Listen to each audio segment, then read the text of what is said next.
We are extremely sorry ma'am, just give us 1 hour। আপনি গিয়ে বসুন, আপনার জন্য কফি পাঠাচ্ছি। আপনি কফি খেতে খেতে আমরা রেডি করে ফেলতে পারবো।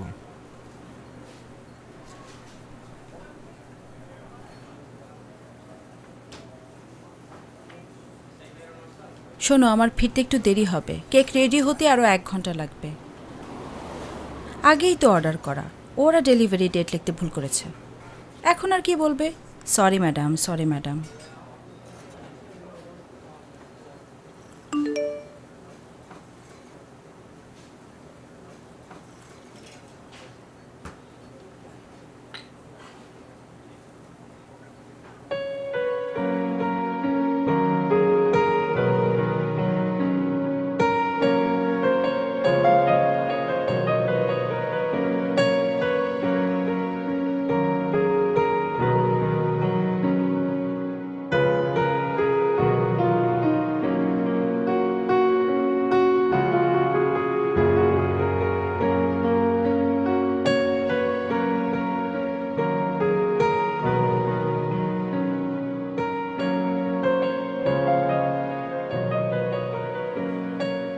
বসতে পারি?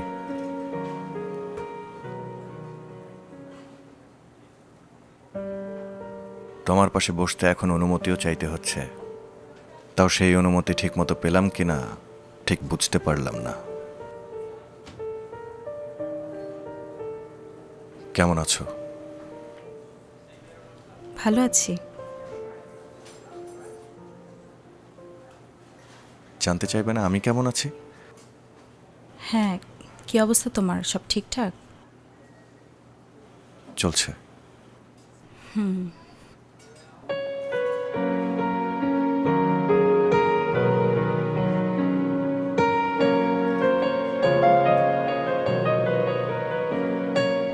এই রেস্টুরেন্টে বসতে বসতে আমি বিরক্ত। সবসময় এই একই জায়গা। বেকার প্রেমিক তোমার। এরা তো 20% ডিসকাউন্ট দিচ্ছে, এই সুবিধা কে দিবে? হ্যাঁ, একটু ছোট, কিন্তু খাবার তো খারাপ না। কবে যে তোমার একটা চাকরি হবে? কপালে যেদিন লেখা আছে সেদিন। তোমার কপালে আমি লেখা আছি তো? যিনি লিখেন তিনি জানেন। সোজা সাপটা উত্তর দাও। আম্মা প্রতিদিন বিয়ের কথা বলে, 2 দিন পর পর বিয়ের প্রস্তাব আসতেছে। আব্বা এবার খুব জোর করছে, বলছে এরকম সময় সবসময় থাকবে না, আর ভালো বিয়ের প্রস্তাবও আসবে না। তার মানে তোমার সময় এখন ভালো। হাসবা না। শোনো, আমি প্রতিদিন ইন্টারভিউ দিয়ে যাচ্ছি, আর তোমার প্রতিদিন বিয়ের প্রস্তাব আসছে। এটা থেকে আমরা কি শিখলাম? কি? একজন বেকার প্রেমিকের চাকরি হওয়ার সম্ভাবনা যত কমতে থাকে, তার প্রেমিকার বিয়ে হওয়ার সম্ভাবনা তত বাড়তে থাকে।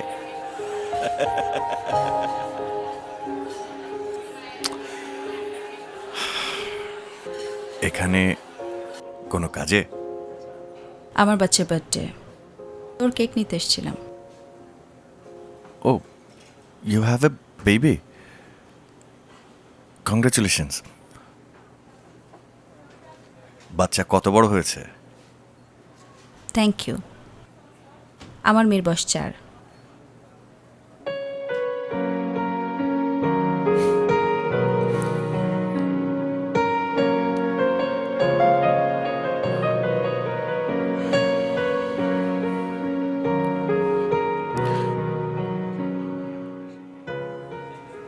আচ্ছা, তোমার কি আমাদের সেই দিনগুলোর কথা মনে পড়ে?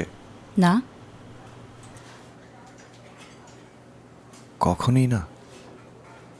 মেয়েদের অতীত থাকতে নেই, মেয়েদের থাকে বর্তমান আর ভবিষ্যৎ। আর বিয়ের পর মেয়েদের সংসারটাই বর্তমান, সংসারটাই ভবিষ্যৎ। সেই সংসারে আমারও তো থাকার কথা ছিল সামিয়া। আজকে আমাদের রিলেশনশিপের অ্যানিভার্সারি, মনে আছে তোমার? জানতাম ভুলে যাবা। সরি সরি সরি, সত্যি সরি। মানে আজকের এই দিনটা আমি কিভাবে ভুলে গেলাম? আমার না শাস্তি হওয়া উচিত, সত্যি।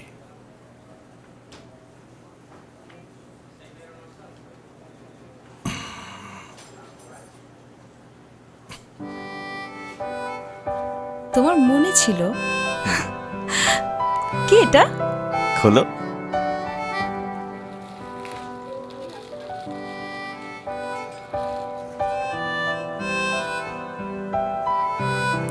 এত ছোট জামা?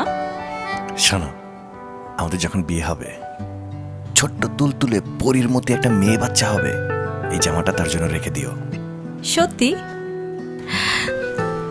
আচ্ছা শোনো, আমরা কিন্তু বিয়ের পর প্রথম বছরই বাচ্চা নেব, ঠিক আছে? আচ্ছা, আমাদের মেয়ের নাম কি হবে? না, এটা কিন্তু বেশি বেশি হয়ে যাচ্ছে। নামটাম কিছু পরে ভাবা যাবে। না পরে কেন, এখনই বলো না। আরে রেখে দাও কিছু একটা। এসব নামটাম রাখার ব্যাপারে তো তুমি বেশি এক্সপার্ট।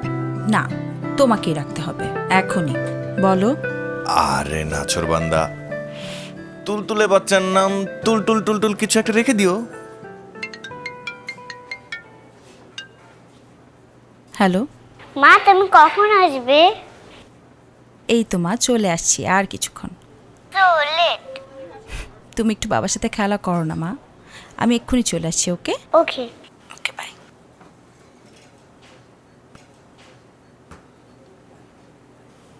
মেয়ে কার মতো হয়েছে?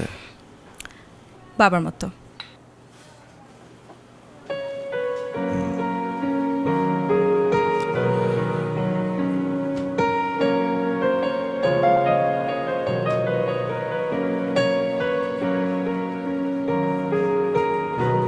এভাবে আমার জীবন থেকে হারিয়ে গেলে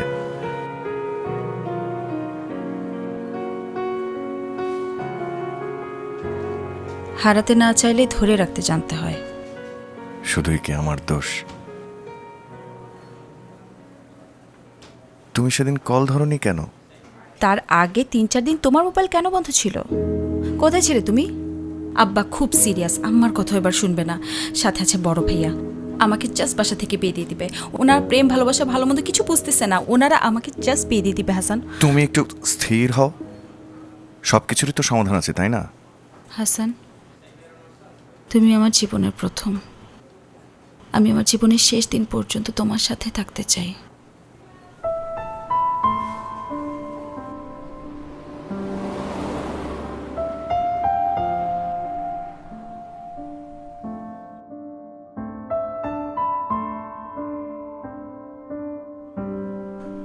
না না, ইন্টারভিউ ঠিকই ছিল, কিন্তু মনে হয় না এই চাকরিটা হবে।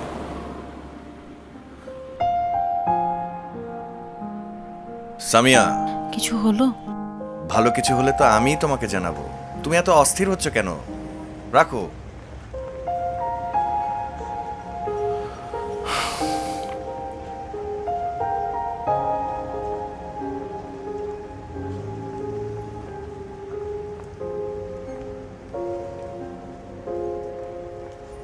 আপাতত দুই ফ্যামিলির কিছু মানুষজন নিয়ে বিয়েটা হয়ে যাক, পরে আমরা বড় করে আয়োজন করব।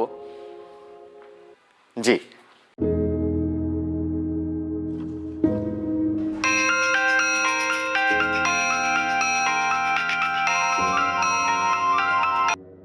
ফোনটা ধরো প্লিজ, ফোনটা ধরো হাসান।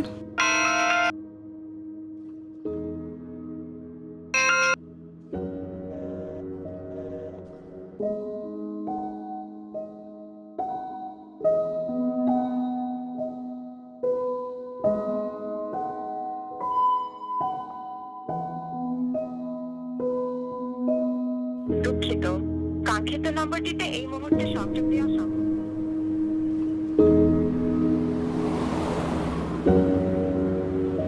হাসান আসছিল এর মধ্যে? না, আসে নেই। আচ্ছা, ফোনে পাচ্ছি না তো তাকে, ওই জন্য।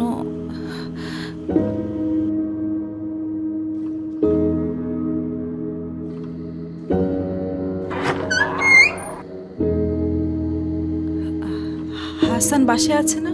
হাসান ভাই তো বাসায় নাই। চাকরি পাচ্ছিলাম না। তোমার কল রিসিভ করে তোমাকে বলার মতো নতুন কোনো কথা আমার কাছে ছিল না। চাকরি পাচ্ছি না, এই এক কথা কয়বার বলা যায়?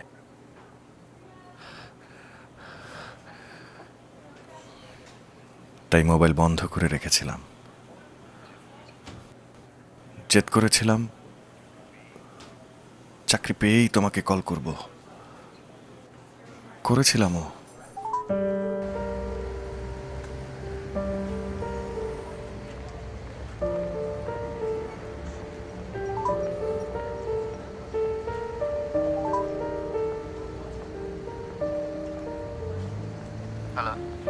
হ্যালো, আসসালামু আলাইকুম ভাইয়া।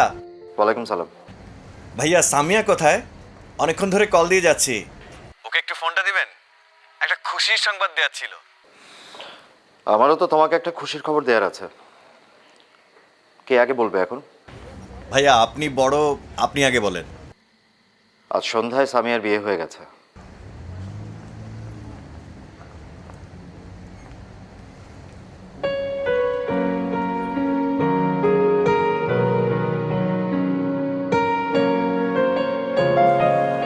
প্রথমবার আমি অনুভব করলাম যে মানুষটা সবচেয়ে বেশি ভালো রাখতে পারে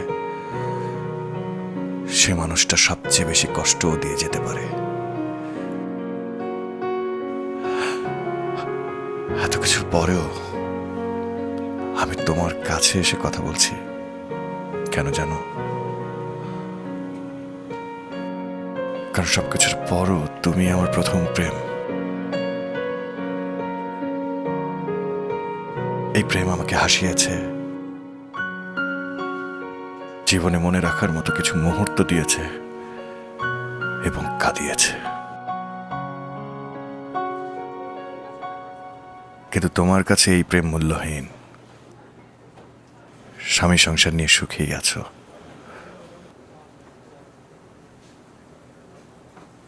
সুখে থাকো, ভালো থাকো, এতে আমার কোনো আপত্তি নেই। কিন্তু তোমার কোনো কিছুতেই আমি আর নেই, এটা আমি মেনে নিতে পারছি না।